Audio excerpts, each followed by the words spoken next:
What is going on, everyone? Welcome back to another SGN video where it's all sim all the time. Today's video we are bringing you the best CPU versus GPU sliders for NBA 2K26. Now it's not as simple as just downloading the sliders and going. There are a few things that we need to cover to make sure you give yourself the best experience possible. We're going to do that here in a moment, but before we do, I just want to take a quick second to say thank you for checking out this video. I really appreciate it. And if you happen to be new to the channel, if you could do me a favor, subscribe, man. It would help me hit my next goal of 25,000 subs. Also, if you liked anything in this video at all, please like this video, as it'll tell YouTube that this is a good video to recommend to people who are not subscribed to me. It helps me grow.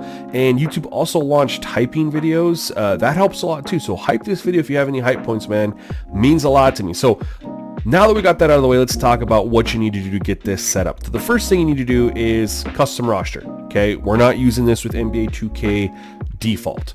Now, this year I partnered up with Attention Detail. I created a base roster with some ratings, some global ratings, badge, and tendency edits. They took it and then they enhanced it with their signature sauce. You can use either of those. So I have my roster, my base roster that they took and added all their stuff to. You can search that. It's under my gamer tag.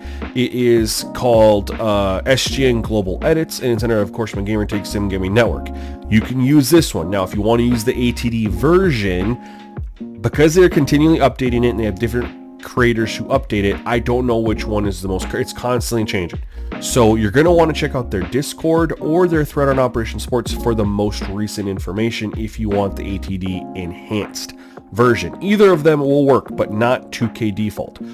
Now, you also have the option, if you want, is I created a My NBA scenario, and I believe they have one of these for Attention to Detail as well, that has the custom roster with the playbook edits, my NBA sliders and settings. Everything you could want is ready to roll for you. So if you want to grab that instead, you are more than welcome to do that. Now, it's from the start of the season. It's from opening night. I'm not going to update this until the trade deadline because it's a lot of work. But if you want to do this scenario instead that has the roster, you can search, again, my gamer tag and grab My NBA Reborn.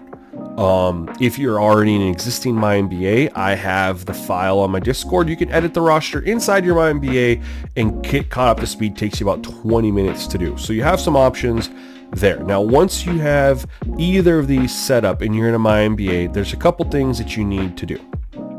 First, verify that your game speed is on 50. I know a lot of people like to mess with the game speed. I like it on 50. I like adjusting the sliders instead of the game speed. Game speed impacts a lot with the game, and so I like to leave it at 50 as often as I can. So we are on 50 there. Once you have that on 50, there's one other thing you need to do. Okay, and I've talked about this with my roster, is that there is an edit that I did to Tendencies. It's a global tendency edit, and it's strictly for simulation stats and gameplay is the way it works. And so what you would do is, whenever you are going to run a matchup between two teams, you need to change. Let me get to a team here that hasn't been used. You need to set the dish to open man tendency. I skipped it here to 0. So in the roster, it's 40 for every single person. So it's I already adjusted it. So it's at 40 for every single person. Okay, we're gonna go quick edit here, and we will. Here we go. So when the teams are playing, it needs to be at 0. This helps reduce when the CPU does hot potato. But when the games are being simulated, okay, there's other, you're not playing every single team's game right in the NBA. You're going to just use your team. When games are simulated, you want to move this back up to 40. The reason why is if you leave it at 0 for simulated games, it'll mess up the sim stats for players and teams for their assist totals. 40 gets good numbers, so you can just put everyone to 40. But in played, it'll create some of those hot potato scenarios, which is why you just go to 0 for played games. Now, if you are you're instantly going to wonder, well, hey, what happens when I watch all my team's game and it's at 0?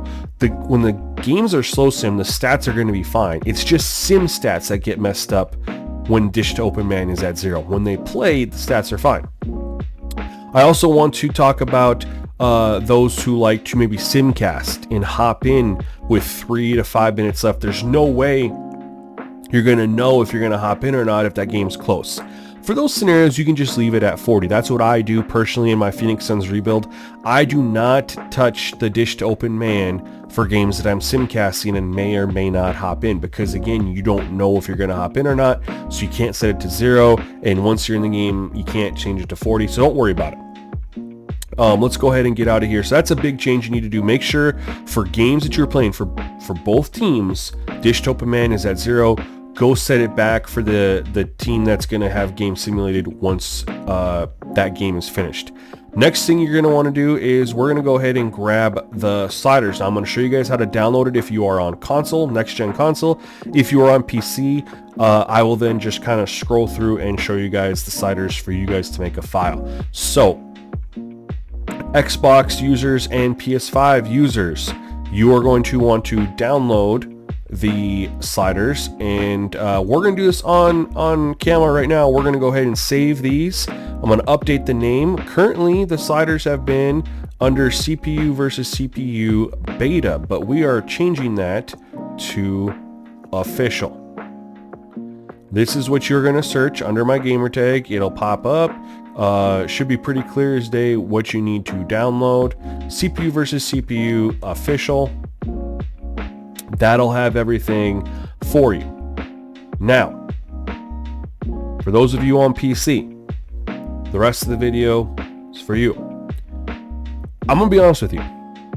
I have no idea if during CPU versus CPU games it runs off the user or the CPU sliders. I don't have a clue. So to make it easy and safe, both are set the exact same way. So I don't need to show you user and CPU. I'm just going to show you one, but just set the user or the CPU, whichever one, just they should be the exact same down the line. So here we are. We're going to go through. I'm going to show you guys the sliders. I'm going to cut myself out. Hopefully you guys enjoy this. Let me know what you think of the gameplay in the comment section below. Otherwise, stay tuned to the next one, y'all. Peace.